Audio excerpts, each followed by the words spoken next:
হচ্ছে জাবালুর রহমা।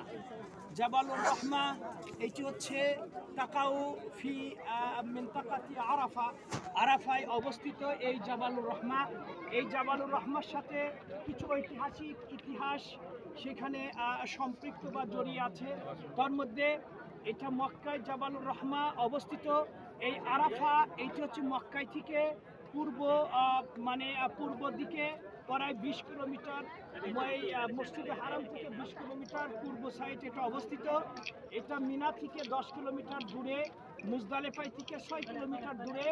এই আরাফায় হাজিরা যে হজের ফাংশনগুলো তারা আদায় করেন, তার মধ্যে অন্যতম হচ্ছে উকুফ আরাফা। এই উকুফ আরাফা এইটি হচ্ছে রাসূল সাহেব বলছেন আল হাজ্জু আরাফা, আল হাজ্জু আরাফা, আরাফাতে অবস্থান করাটাই জন্য হজ। অথচ হজের কিন্তু অনেক ফাংশন আছে, সেখানে কুরবানি করতে হবে, পাথর নিক্ষেপ করতে হবে, তোয়াফ করতে হবে, সাই করতে হবে অনেক। কিন্তু রাসূল সাল্লাল্লাহু আলাইহি ওয়াসাল্লাম যেহেতু সবচেয়ে গুরুত্বপূর্ণ পয়েন্ট হচ্ছে এই 9 তারিখে আরাফাত ময়দানে অবস্থান করা, এই জন্য রাসূল বলেছেন আল হাজ্জু আরাফা, আরাফায় অবস্থান করাটাই জন্য হজ। রাসূল আকরাম সাল্লাল্লাহু আলাইহি ওয়াসাল্লাম জীবনে একটা হজই করেছেন, সেইটি হচ্ছে বিদায় হজ হিসাবে ইতিহাসে লিপিবদ্ধ হয়েছে। এই রাসূল সাল্লাল্লাহু আলাইহি ওয়াসাল্লাম এই পাহাড়ে জাবালুর রহমা এইখানে তিনি হচ্ছে উপস্থিত হলেন।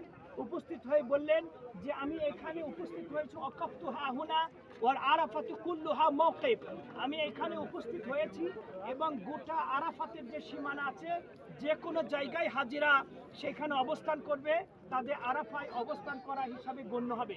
ভাইরা আমার, যদি জোহরের পরের থেকে শুরু করে পরবর্তী দিন ফজরের আগ পর্যন্ত আরাফা সীমানার মধ্যে যদি কেউ অবস্থান না করে তাহলে তার হজ হবে না। অবশ্যই তাকে জোহরের পরে আরাফাতের সীমানায় স্বল্প সময়ের জন্য হলেও এখানে প্রবেশ করতে হবে, অন্যথায় তার হজ এটা বাতিল বলে গণ্য হবে।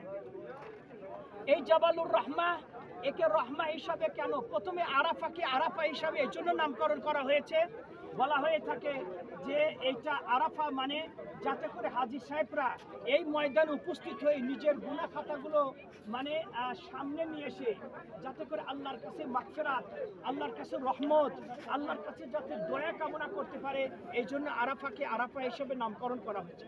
কেউ বলেছেন আরাফাকে আরাফা হিসাবে এই জন্য নাম করা হয়েছে অজু তাসমি আরাফা আন্না আদম আলাইহিস সালাতুস সালাম ওয়া হাওয়া, আদম এবং হাওয়া যখন আল্লাহ রাব্বুল আলামিন দুইজনকে এই আল্লাহর একটা অর্ডার অমান্য করার দরুনে জান্নাত থেকে বের করে দিলেন, দীর্ঘদিন তারা হচ্ছে পৃথিবীতে বিচরণ করছে, কার সাথে স্বামী স্ত্রীর সম্পর্ক নাই। অবশেষে এই আরাফাত ময়দানে সেই দুইজনের মিলন হয়েছিল। এই জন্যই আরাফা শব্দটা হচ্ছে পরিচিত লাভ করা, যেহেতু তাদের মধ্যে পরিচয় হয়েছিল, এই জন্য আরাফাকে আরাফা হিসাবে নামকরণ করা হয়।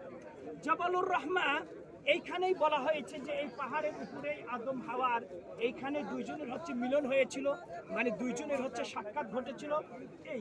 এই পাহাড় রাসূল সাল্লাল্লাহু আলাইহি ওয়াসাল্লাম বলেছেন যে জাবালুর রহমা, রহমতকে এই জন্যই জাবালুর রহমা হিসাবে নামকরণ করা হয় যে এই দিনে আল্লাহর পক্ষ থেকে বিশেষ রহমত, বিশেষ মাগফিরাত এই আরাফাত ময়দানে যারা উপস্থিত হয় তাদের উপরে অবতীর্ণ হয়। এই জন্যই রাসূল সাল্লাল্লাহু আলাইহি ওয়াসাল্লাম বলেছেন যে মা মিন ইয়াউমিন আকসারা আইউতিকাল্লাহু ফীহি আবদান মিনান নার মিন ইয়াউমি আরাফা ইন্নাহু লা ইয়াদনু সুম্মা ইউবাহি বিহিল মালায়েকা ফায়াকুল মা আরাদা হাউলাই। রাসূল সাল্লাল্লাহু আলাইহি ওয়াসাল্লাম বলেছেন যে বছরের মধ্যে সবচেয়ে শ্রেষ্ঠতম দিন হচ্ছে আরাফাতের দিন।